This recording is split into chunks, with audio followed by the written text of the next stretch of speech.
আসলে খবর অনেক দূরে চলে গেছে। ছেলেটা আমার রোকেয়া বিশ্ববিদ্যালয়ে পড়ে, ইংরেজি নিয়ে পড়া পড়ে। আমার ছেলেটা ইংরেজি নিয়ে পড়ে, ছোট ছেলেটার কথাই শোনে না, শরীরকে আরো ভালো নাই। আবু সাইদ যখন বাড়িতে এসে আমার কয়, বাবা তোমার পরনে সেরা পাঞ্জাবি, আমি যখন চাকরি করবো, আমি যখন চাকরির বেতন পাবো, তোমার একটু কষ্ট করা লাগবে না বাবা, তোমার একটু কষ্ট করা লাগবে না। আমার আজকে এই কয়েকদিন যাবৎ অসুখের তাড়নায় ছেলেটাও খোঁজখবর রাখতে পারতেছি না।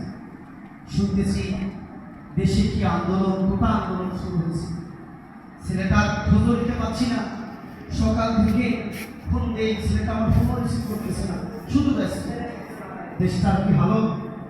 আমার ছেলেটা ইংরেজি নিয়ে রোকেয়া বিশ্ববিদ্যালয়ে পড়াশোনা করতেছে, একদিন অনেক বড় হবে, আমার উজ্জ্বল করবে। আমি বাবা হিসেবে যে আমার কতটা ভালো লাগে, আমার কতটা ভালো লাগে। এ বাবা শোনো, হ্যাঁ এ বাবা, আমি আমার জীবন দশায় দেখেছি আমার এই ছেলেটা ছোট্টবেলা থেকে ও খেলা ছাড়িয়ে বৃত্তি পেয়েছিল। ও এসএসসিতে গোল্ডেন এ প্লাস পেয়েছে, আমার অবস্থায় গোল্ডেন এ প্লাস পেয়েছে। ইংরেজি নিয়ে রোকেয়া বিশ্ববিদ্যালয়ে পড়ে। আমার বুকটা কেন জানে আজকে সারাদিন ধরপড়ায় রে বাবা। আমি দেখতেছি পুলিশ শব্দ, আবার লাশ, না ট্রাকের গাড়ি, এটা কি রে বাবা?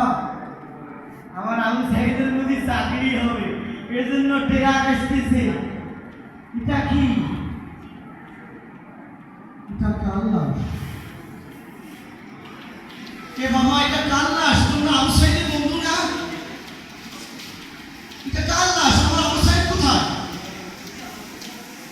আমার আবু সাইদ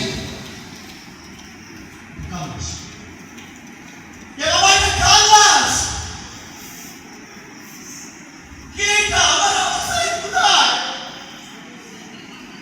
এটা কে বাবা? কি কি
আমি বাবা এখনো বেঁচে আছি। আমার বাবা, আমার ছেলেটার বুকটা ধান্দা করে দিল রে বাবা।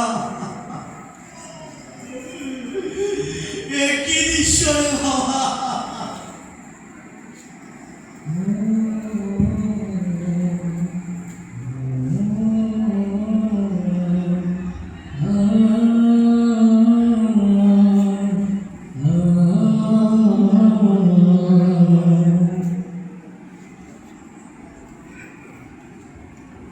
সোনার পাখি একই একই উড়ে যায়, ভেঙে ভেঙে